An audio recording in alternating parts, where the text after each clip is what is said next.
Sim, estamos ao vivo mais uma vez. Hoje é quinta-feira, 18 de julho, dia de encontro para a gente falar do Clube do Livro, para a gente falar do livro do mês, para a gente falar do capítulo da semana, para a gente falar de Max. Bastante coisa para a gente ver hoje.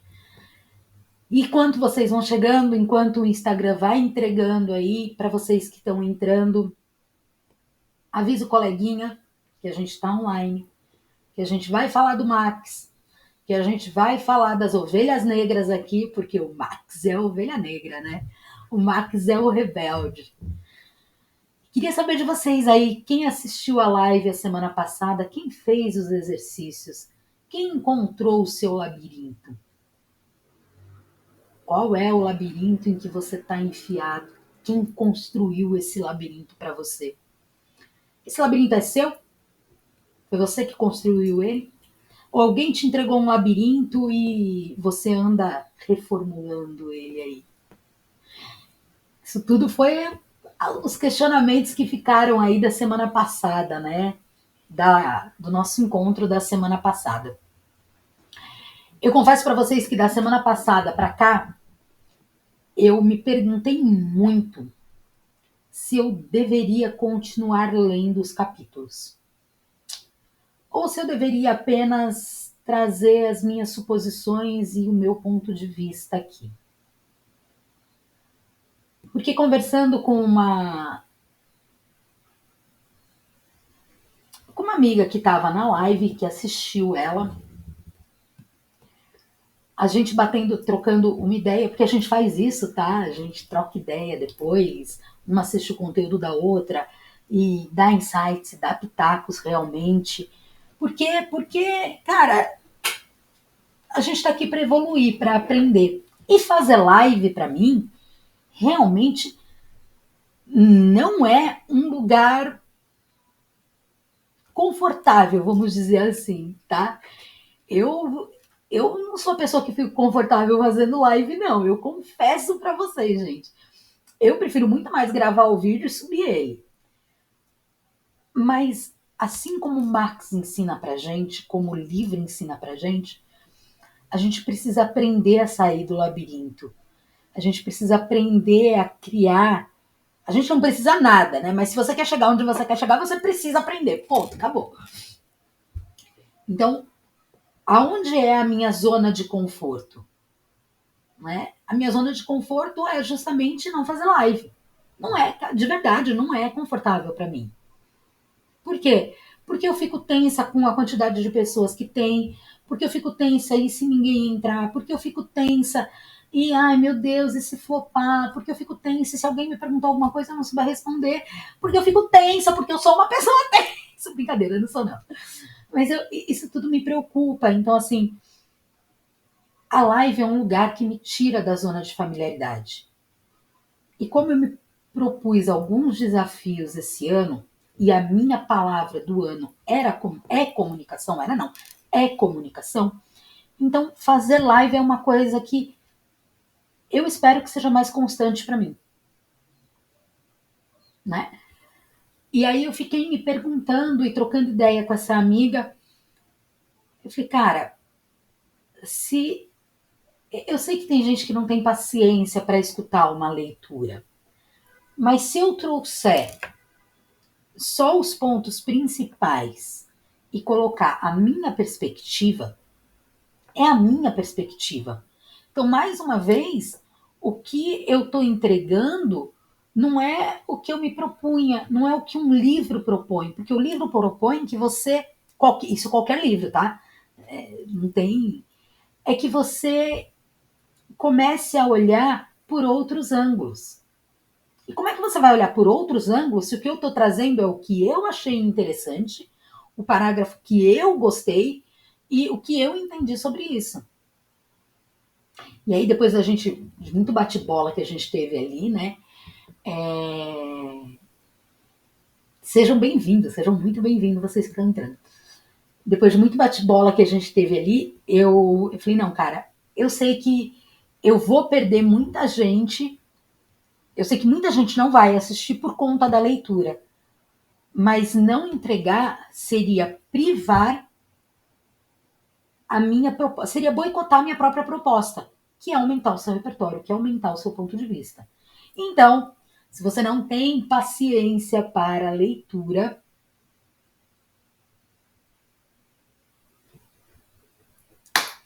eu vou ler aqui. E aí, o que você pode fazer enquanto isso? Você pode apenas estar me escutando e estar fazendo uma outra coisa qualquer. Você pode. Eu ia falar, você pode pular a parte da leitura, não pode, porque, como é uma leitura dirigida e comentada, a gente vai lendo e vai comentando, então você ia perder algumas coisas. Mas, assim, ó, o que a gente pode combinar? Se você quer autoconhecimento sobre o livro, mas você não quer ouvir o capítulo do livro aqui, porque, Luciana, podia fazer isso em outro horário e aqui a gente podia só bater bola sobre o capítulo, então faz o seguinte, entra lá no meu direct depois e põe lá. Eu acho que a gente podia só entrar na discussão ou não. Eu gosto da leitura.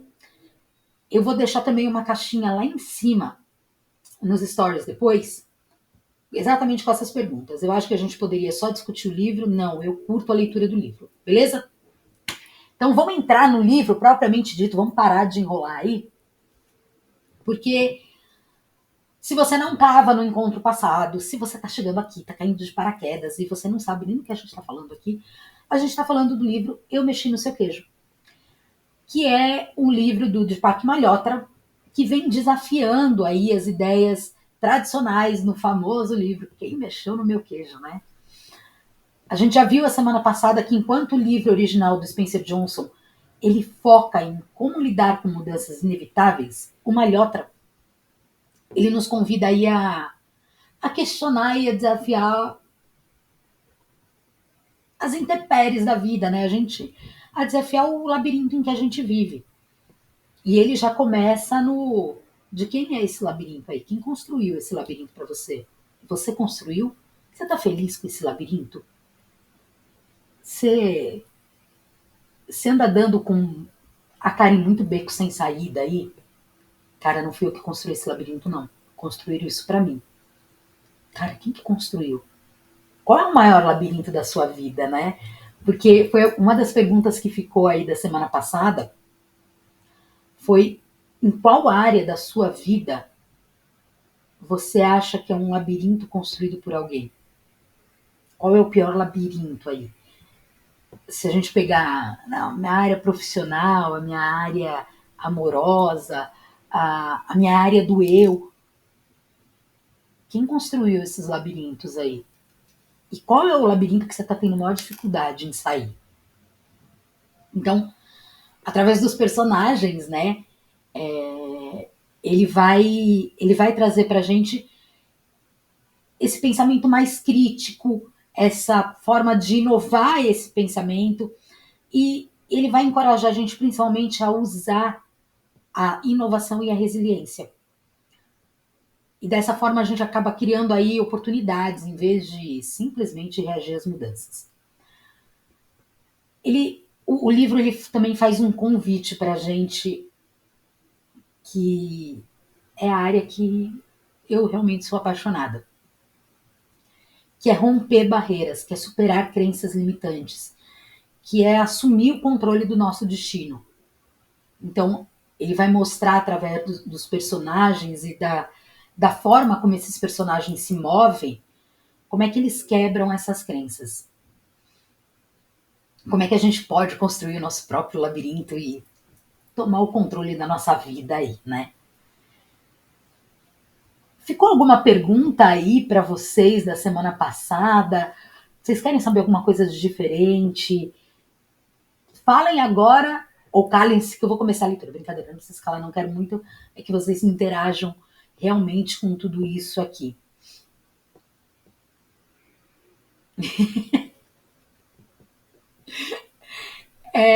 O Max, ele é o rebelde, né? O Max, ele é a ovelha negra e a gente vai falar do Max agora. Então, quem é o Max? Né? Quem é esse rato que o autor traz como um personagem central do livro. Ele tem tanto no livro do Spencer Johnson quanto no livro do Deepak. O Max, ele é o nosso pensamento crítico, o nosso racional. Ele é a nossa... Ele é o pensamento crítico e o pensamento racional, mas ao mesmo tempo ele é a nossa alma, né? Eu acho muito engraçado esse contraste que existe aí, porque muitas vezes a gente fala que quando a gente está racionalizando, a gente não está deixando a alma falar, o coração falar. Mas o Max, ele vai mostrar exatamente o contrário disso. Que muitas vezes a nossa racionalização, a nossa indagação, a nossa forma de questionar é o nosso mais profundo eu falando. Então a gente pode ser racional e pode ser emocional ao mesmo tempo. A gente pode juntar esses dois, né? O Max, ele é a ovelha negra da família, vamos dizer assim. E você já foi chamado de ovelha negra? Eu já, cara. Já adianto logo aqui para vocês que eu já fui chamada de ovelha negra da família muitas vezes. A diferente, a do contra, né? Eu acho que a primeira vez que me chamaram de do contra, de ovelha negra, foi por conta do time que eu resolvi torcer na época. Hoje não torço mais por esse time, para esse time, mas por uma série de outras razões aí. Não vou entrar em questionamento aqui porque não vem ao caso. Mas todo mundo torcia para um determinado time, todo mundo é muita gente, mentira. Quase todo mundo torcia para um determinado time na minha família. E eu torcia pro arquirrival dele aí, né? Porque um tio meu torcia para esse time. E eu gostava pacas desse meu tio. E aí eu torcia para esse time também, pro arquirrival. Eu gostava mais desse time. Então eu acho que a primeira vez que me chamaram de do contra, de ovelha negra, foi por conta de torcer pro time adversário da família em si, né? Em casa mesmo, meu pai, minha mãe, meus irmãos, todos eles torciam para este time. E eu torcia para o arquirrival. Então eu era a do contra. E ser do contra, ser questionadora, muitas vezes traz para gente alguns dilemas muito grandes. Né? Porque você é a pessoa que vai cutucar todo mundo. Você é a pessoa que muitas vezes vai mostrar que o caminho não precisa ser aquele, que existem outras alternativas. E o Max vai fazer isso muito bem no livro. O Max vai mostrar pra gente que você pode construir o seu próprio caminho, que você não precisa seguir o caminho de ninguém. Que não é porque você não está seguindo o caminho de alguém que você vai deixar de pertencer, mas que você só está construindo o seu próprio caminho. Então esse é o Max, né? O rato em questão. E aí vamos partir então para a nossa leitura, para a gente ir desenvolvendo aqui a live falando sobre esses pontos. Então a gente começa aí com o Max, né? O capítulo chama Max. Quando Max era mais jovem, perguntou uma vez aos seus pais por que havia um labirinto. Os pais não entenderam a pergunta. Quando insistiu, eles lhe disseram que algumas questões não tinham resposta e que o labirinto simplesmente existia. É o famoso é porque é. Quando ele perguntou por que o labirinto era projetado da maneira que era e por que tinha tantos caminhos inúteis, eles lhe disseram que não perdesse tempo pensando no porquê e que, em vez disso, ele deveria se concentrar em aprender como andar pelo labirinto. Você não obtém o queijo perguntando por quê, eles disseram. Você chega a ele correndo pelo labirinto o mais rápido que puder. O labirinto, eles explicam, era algo que foi condicionado. Você trabalha com o que lhe é dado, com o que você tem. É muita arrogância um rato pensar que pode agir de outra forma. Eles o preveniram. Max não tinha sido abençoado com a virtude da obediência cega.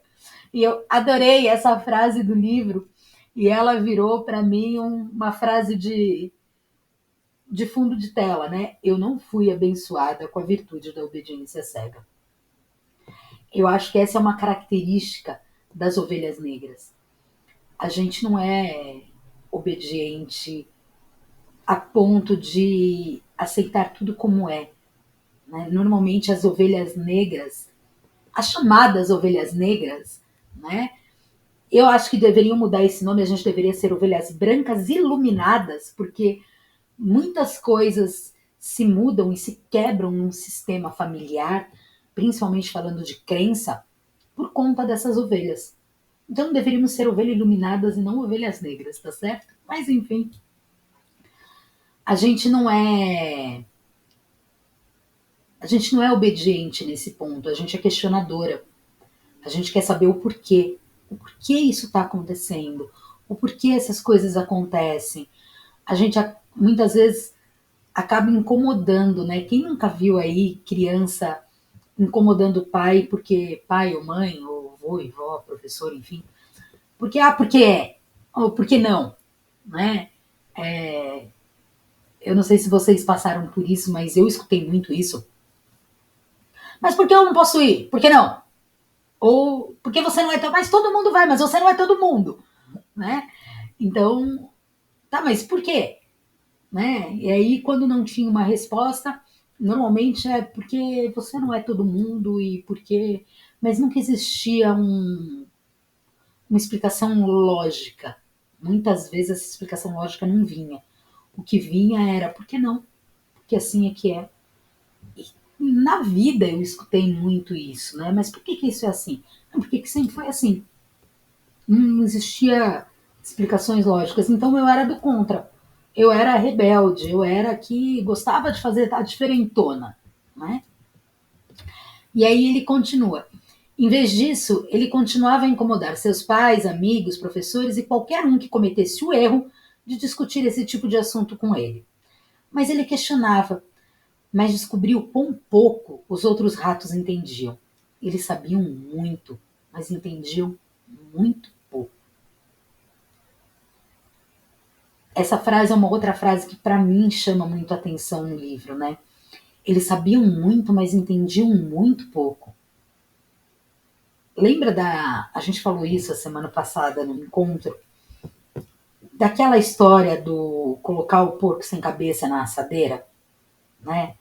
Quando a menina questionou por que o porco é colocado na assadeira sem cabeça, a mãe disse que a avó ensinou, a avó disse que aprendeu da mãe, e a menina continuava a questionar o porquê que o porco ia sem cabeça para a assadeira. Por que estão tirando a cabeça do porco? E aí, irritada com porque ela foi lá perguntar para a Bisa, né, que ainda era viva, por que aquilo acontecia daquela forma. E a Bisa explica, porque na época a assadeira que a gente tinha não cabia o porco inteiro, então a gente tirava a cabeça do porco. Então, assim, a Bisa entendia o porquê era tirado, enquanto a avó e a mãe apenas replicavam.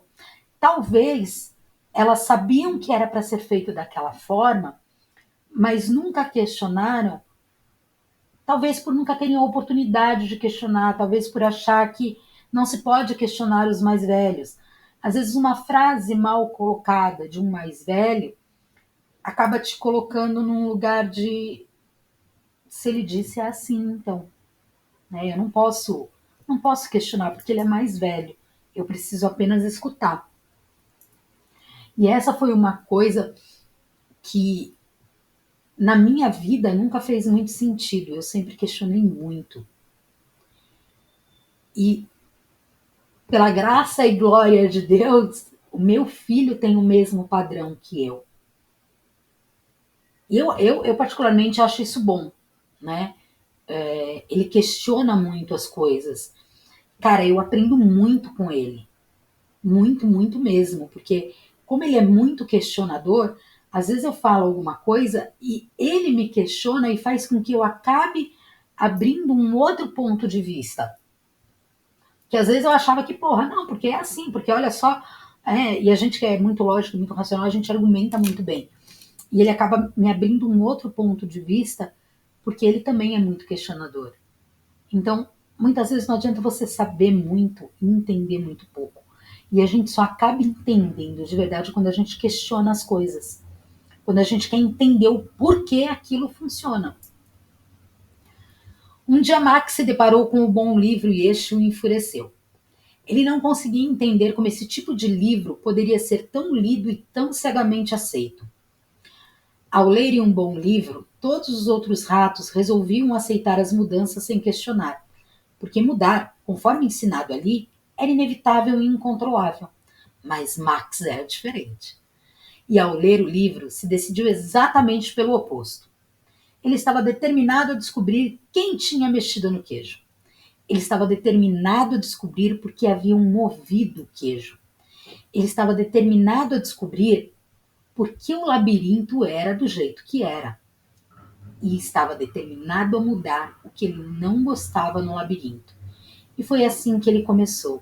E muito tempo se passou. Então, o próximo capítulo vai falar do Zed.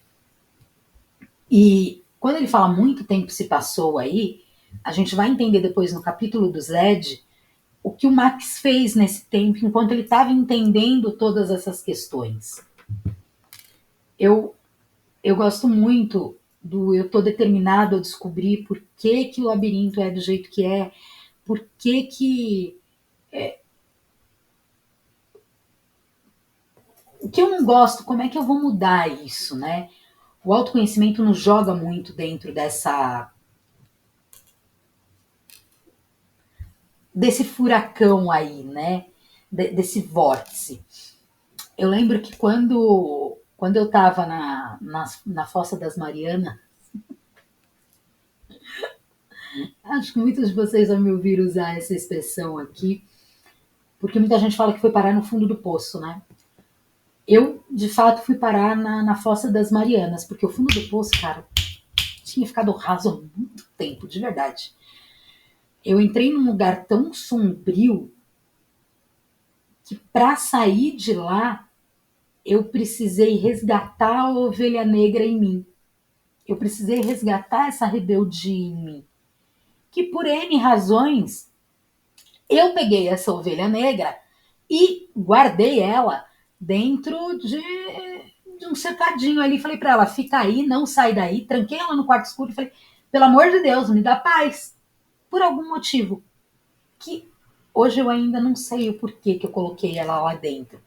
Mas eu sei que eu precisei tirar ela lá de dentro para entender como é que eu tinha ido parar naquele lugar. E quando eu li esse livro, a primeira coisa, uma das primeiras coisas que me chamou a atenção foi justamente o questionamento. Porque eu acho que o que me fez cair nessa fossa foi justamente o parar de me questionar e só ir aceitando o labirinto da forma que vinha. Então, da forma que ele vinha, deixa eu aceitar isso aí. Sem questionar por que isso está acontecendo. Disso aqui eu não gosto, eu gosto disso aqui. Assim eu não quero, eu quero assim. Então eu me coloquei dentro do labirinto que alguém tinha criado para mim. Eu saí do meu labirinto e comecei a morar no labirinto de alguém. Quando a gente começa a se questionar, a gente muitas vezes tá tentando obter resposta. E o mais engraçado nessa minha história, né, é que enquanto eu estava nesse lugar, eu estava com uma autoestima tão baixa, uma percepção de valor tão lixo, que muitas vezes eu usava o eu te amo do meu marido para questionar para ele por que você me ama. Porque eu de fato não conseguia encontrar motivos para isso. E isso me deixava a gente tão irritada, era uma incongruência tão grande. Eu estava num questionamento tão grande sobre tudo, porque assim, pela lógica da humanidade, se você tem uma vida boa, se você não está passando fome, se você tem um teto para morar, se você tem uma coberta para se cobrir, se você tem saúde, sua família está bem, você não tem motivos para não ser feliz. E eu tinha. Eu só não sabia quais eram. Eu não conseguia me sentir feliz, né? Eu era feliz porque o meu filho tinha saúde. Eu era feliz porque eu tinha uma casa incrível. Eu era feliz porque o meu marido, na medida do possível, fazia as minhas vontades. Eu era feliz porque. Mas eu não era feliz comigo. Eu não sei se vocês conseguem entender essa diferença, se faz sentido isso na cabeça de vocês. Porque na minha cabeça, naquela altura do campeonato, não fazia sentido algum. Eu tinha que ser feliz. E eu estava infeliz. Eu estava triste. Eu chorava por tudo. Eu estava em depressão realmente. Né? Eu estava numa situação horrível. Que eu deixei virar uma bola de neve. Enfim, isso é conversa com uma outra história aí. Mas esse questionamento me irritava profundamente, porque eu tinha a obrigação de ser feliz e eu não conseguia me sentir feliz, né? Eu ficava feliz pela felicidade do outro, mas eu comigo mesmo não era feliz. E aí eu ia buscar essa aprovação aonde? Na fala dos outros. Então quando ele me perguntava, quando ele me dizia eu te amo, eu dizia para ele por que você me ama? Eu precisava entender. O meu lado lógico, a minha ovelha negra estava de volta e ela queria entender isso para poder me dar argumentos para eu sair dali, para aquilo poder ter lógica, para eu poder ter uma boia para me agarrar, sabe? Para dizer assim, ó, ele me ama por causa disso, deixa eu ver se faz sentido aqui na minha cabeça. Mas a resposta dele era, eu te amo porque eu te amo, porque acabou. Que na verdade o que ele queria dizer para mim era, eu te amo pela pessoa que você é, né? Porra, eu te amo porque você é tudo isso. E na minha cabeça não existia esse tudo isso. Então eu precisava de referências. E aí eu fui, como Marx, vocês vão ver que ele empreende de todas as maneiras para poder sair do labirinto. Eu empreendia de todas as maneiras, eu me jogava em todos os processos, né? Para tentar provar que eu era boa, para tentar provar que eu tinha talento, para tentar provar que, porra, tu tá fazendo alguma coisa certa na sua vida, é por isso que ele te ama, né?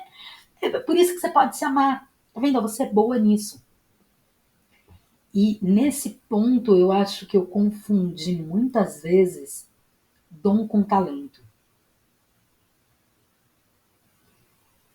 A gente pode ter talento para um monte de coisa, mas na minha cabeça, dom e talento eram inatos da pessoa, né? Então assim, no sentido de ela já nasceu com isso, ela não precisa fazer mais nada. Então, tipo, ela é uma apresentadora incrível, ai, é dom, é talento. Então é como se a pessoa ela nasceu com aquilo e nunca mais precisou fazer nada na vida dela, porque aquilo era dela, ponto, acabou. Ela não precisou trabalhar aquilo. E aí eu me jogava nas coisas para provar que eu tinha talento em alguma coisa, ou que eu tinha algum dom para alguma coisa. Eu precisava ser boa em alguma coisa. Não era possível ser só a mãe, dona de casa. Não era possível ser só boa nisso. Como se só isso fosse pouca coisa, né? Só isso. É só isso. Você só é boa em ser mãe, em gerenciar uma casa. Só isso. Pouca coisa, né? Não era. E eu fui enfiando nisso aí. Um dia eu tomei como referência, porque quando eu comecei a entender que ter dom e ter talento não era o suficiente, que eu podia ter o dom e o talento. Como eu tenho talento para um monte de coisa, mas que eles precisavam ser trabalhados e aprimorados para eu chegar onde eu queria chegar, foi foi uma virada de chave e eu usei como âncora para essa, né, para essa incongruência que eu tinha aqui, o Cristiano Ronaldo. Eu não manjo muito de futebol, mas a gente conhece a história do Cristiano Ronaldo. É óbvio que ele é um menino que tem um dom, um menino é ótimo, né? Ele é um homem que tem um dom e um talento absurdo para o futebol. Mas a gente também sabe o quanto ele trabalha esse dom e esse talento e o quanto esse trabalho dele fez com que ele fosse reconhecido. Não é à toa que ele tem não sei quantas bolas de ouro aí. Então, ter dom e ter talento não é o suficiente, né? Ele, no muito, se ele não tivesse aprimorado isso, ele ia ser um jogador como muitos outros que a gente tem aí, né? Talvez com alguns feitos aí pontuais, mas ia ser um jogador, né? Quando ele trabalha esse dom e esse talento dele, a gente consegue ver o quão melhor ele fica, o quão tudo isso faz bem para ele. E foi essa âncora que eu uso até hoje. Pode parecer engraçado, mas o Cristiano Ronaldo, né? Eu tô imaginando o que tá passando na cabeça de vocês aí. Além dele ser muito bonito, claro, mas ele é uma âncora para eu lembrar sempre que dom e talento precisa ser trabalhado e aprimorado. Que não basta eu achar ele, não basta eu descobrir qual é o dom que eu tenho e o talento que eu tenho e esperar que isso entre numa espiral, né, e me leve a lugares. Se eu não trabalhar isso, isso não vai funcionar. E quando eu comecei a entender tudo isso, eu, eu comecei a analisar de outra forma. Então, peraí, então eu tenho talento para isso. Então eu sou boa também nisso. E eu fui começar a me dar valor, e eu fui começar a entender que eu podia construir algo com esse meu talento, que não precisava ser assim, que eu podia criar o meu próprio caminho. Né? Eu tinha criado um caminho até ali, e a partir de agora eu ia criar um outro caminho, um novo caminho. E o Max ele vai mostrar muito isso pra gente. A gente pode criar um outro caminho e um novo caminho. Quais são as formas da gente fazer isso? Trazendo a ovelha negra à tona, trazendo o lado lógico e o racional para fora, né? Deixando esse lado falar um pouco. E não acho vocês nem por um minuto, e é outra coisa que o pessoal confunde muito, quando eu descobri eu fiquei muito feliz, é que eu posso ser racional, eu posso ser lógica e ainda assim ser sentimental e ser emocional. Porque eu sou a pessoa do porquê. Deixa eu entender como é que isso aqui funciona. Eu vou aprender a fazer isso aqui porque isso aqui tem uma lógica. Então deixa eu entender como é que funciona. Mas eu também sou a pessoa que chora com comercial de margarina. Eu sou a pessoa que se emociona com histórias. Eu sou a pessoa que chora com o vídeo do cachorrinho. Né? Então não é porque eu fui fazer exatas que agora eu não tenho criatividade para construir um colar de miçangas. Uma coisa não tem nada a ver com a outra, certo? Eu quero saber o que vocês acharam do Max, né? O que vocês pensam sobre todo esse pensamento racional, crítico, que a gente também precisa ter tanto quando a gente está lá na Fossa das Marianas, quando a gente está no paraíso. A gente precisa ter esse pensamento racional e crítico dos dois lados? Eu, eu acredito que sim. Eu acredito que ser racional, muitas vezes, vai tirar a gente de um monte de confusão. Mas, se eu trabalhar só pelo racional, eu também vou deixar de viver um monte de coisa. Porque o racional, quer queira, quer não, ele é a parte analítica só da coisa, né? Então, ele sempre vai olhar tudo como 2 mais 2 igual a 4. Enquanto o criativo, ele é a cara do 2 mais 2 pode ser 22, né? Ele é o cara que vai transformar o sinal do mais em alguma outra coisa. Ele é o cara que vai fazer outra, vai dar um outro sentido nisso tudo. Então, se eu fico muito no racional, provavelmente eu vou deixar de viver algumas coisas espontâneas, porque eu vou estar sempre traçando ali o passo a passo, né? Eu não posso sair do passo a passo, porque se eu sair do passo a passo, algo vai dar muito errado. Então eu acabo ficando presa nisso aqui. O que pode ser uma crença também, né? Porque olha só, se eu estou dizendo que se eu sair do passo a passo algo vai dar errado, automaticamente diz eu não posso ser espontânea, porque ser espontânea é prejudicial.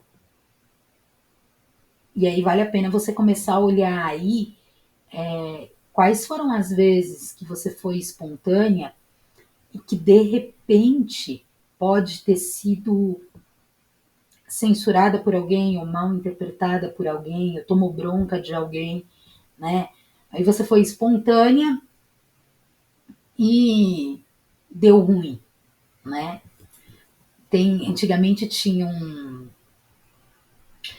vídeo que mostrava a criança servindo chá.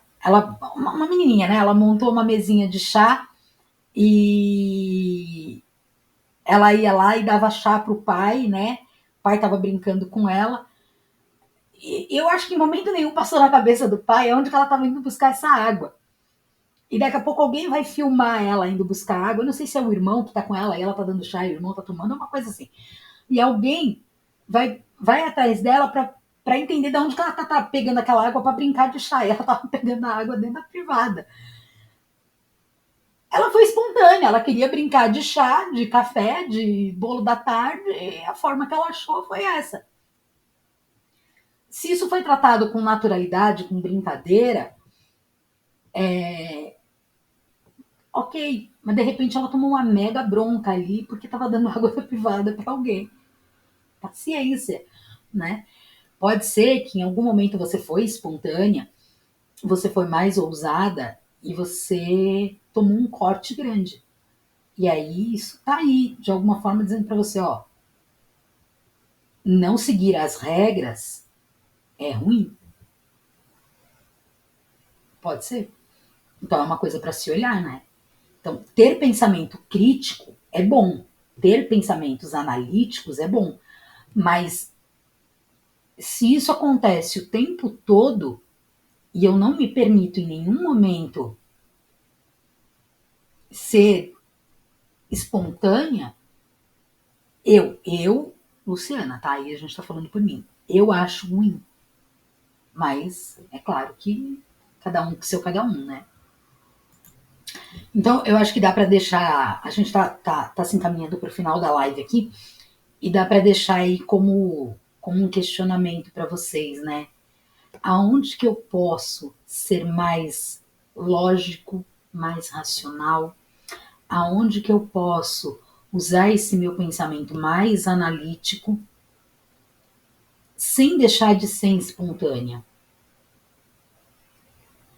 Quais são os momentos que estão me faltando isso? Às vezes ser um pouquinho mais questionadora, né? Descobrir mais o porquê disso aqui, mas não permitir que a minha espontaneidade vá junto com toda essa racionalidade. Eu acho que dá pra gente juntar as duas coisas aí sem criar um grande conflito na vida. A semana que vem a gente vai falar do Zed, né? Deixa eu abrir aqui para vocês, porque como eu falei para vocês, né? Se você não sabe, esse meu livro está no Kindle, eu não tenho ele impresso. A gente vai falar do Zed. Como o Zed também é bem curtinho, eu vou emendar o Zed com o porquê. Porque, na verdade, o Zed tem aqui uma folha e meia dizendo quem é o Zed, dando um briefing do Zed, né? E depois vem o do porquê. E o porquê, ele é um pouco mais longo. Então, eu vou juntar os dois, porque vai começar a fazer um pouco mais de sentido. Né? E para vocês começarem a entender já aí quem é o Zed nessa história, né? Quem é esse rato que, para mim, ele vem como sábio da história, né? O Zed, ele é o cara que já questionou, que já passou por tudo isso e que tá ali para abrir os olhos da galera. Mas quem é o Zed? Qual é a ideia de fato que o autor passa sobre o Zed? o que a gente pode esperar do Zed. E aí a gente vai conhecer o Zed, né? O Zed, ele é questionador como o Max. Ele não se importa com as regras, porque para ele mesmo faz as regras dele. E para ele não tem importância se eu preciso correr atrás do queijo, né? Eu vou comer só porque eu tenho que manter a minha mente. Para mim, o Zed, quando eu comecei a ler, ele me lembra muito Sócrates, né? Platão, esse pessoal, né? Então, assim, enquanto Max questiona e, e vai pro combate para provar o ponto de vista dele, então o Max é mais um físico experimental, vamos dizer assim. O Zed, ele também questiona a crença, ele também quebra essas objeções, mas ele é mais um físico teórico, né? Ele seria mais o Sheldon. Para quem assiste The Big Bang, eu gosto muito desse seriado. Então, assim, o Zed, ele é mais um Sheldon, ele fica na teoria, ele quebra essa crença, mas tudo isso com argumentação. Enquanto Max, eu vou te provar e eu vou buscar as respostas. E ele vai para a prática. Então, ele vai mostrar todo, toda essa forma de questionamento colocada no mundo real. Então, tudo que eu posso saber, né? Eu posso saber muito, mas agora eu vou entender, porque eu vou levar isso para a prática, para as vias de fato. Então, semana que vem a gente vai ver o Zed. Já sabe, meus amores, a live não fica salva aqui no Instagram. Essa live vai estar lá no YouTube. E também não sei se vai ter cortes aqui no Instagram. Não sei se eu tô com tempo. Mas eu espero que vocês tenham gostado. Deixem suas perguntas, vai lá no meu direct, sintam-se à vontade, a gente está aqui para trocar mesmo, e eu quero realmente trocar com vocês. Eu quero saber o ponto de vista de vocês. Deixa a sua história, tá? Eu vou fazer um post sobre os principais pontos dessa aula aqui, então deixa a sua história lá nos comentários. Quando que foi que você percebeu que você era a ovelha negra iluminada da família? Quais foram as consequências disso? Boas e ruins, tanto faz. E eu espero vocês quinta-feira que vem para a gente falar de Zed e por quê. Vamos entender um pouco melhor quem é o Zed e como trabalhar os porquês da vida. Beijo no coração de vocês. Fiquem bem. Não esqueçam de deixar seu like para você que está aqui no YouTube e se inscrever no canal.